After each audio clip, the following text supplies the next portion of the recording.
This is what surfing is supposed to look like. Effortless, graceful, like you were born on the water.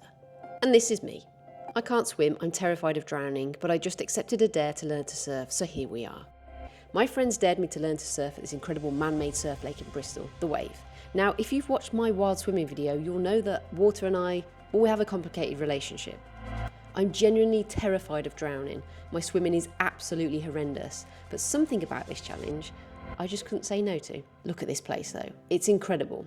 But the question is, will I actually be able to catch a wave, or will this be the video where I've finally met my match? There's only one way to find out. Let's do this. My instructors today were the lovely girls from the Surf Sister sessions, and boy did they make it look so easy. Paddle, pop, ride the wave. Simples. Just one issue. No one asked me if I could swim, minor detail that I might have left out on the waiver. Something told me that they could sense my weakness and I could practically see them mentally reviewing their lifeguard training. Turns out there were tons of lifeguards, so what could possibly go wrong? Apparently there's more to surfing than just standing up and looking cool. Who knew?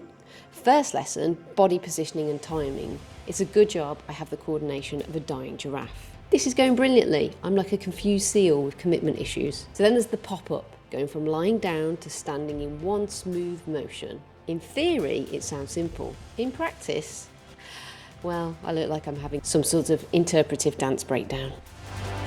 Right, time for the real thing, the moment of truth. Me, the board, and a lot of very wet, moving water. My first attempt went surprisingly well.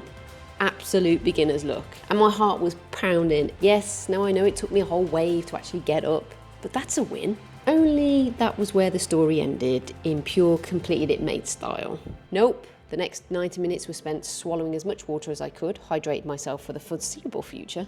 That moment when you're underwater and you can't tell which way is up, yeah, that happened multiple times. But you know what? I didn't come this far to give up. I came here to surf, and I'm gonna surf even if this terrifies me. And then something magical happened. For about 3 glorious seconds, I got it. I was up, I was actually surfing again. For those 3 seconds, I felt like I understood what all the fuss was about. The rush, the connection to the water, and the pure adrenaline. It was incredible. Of course, it didn't last long, but the taste of success, well, that was enough to keep me going. Each attempt was getting slightly less disastrous, and I started feeling the rhythm of the waves, understanding how the board moved beneath me. Sound like a pro, don't I?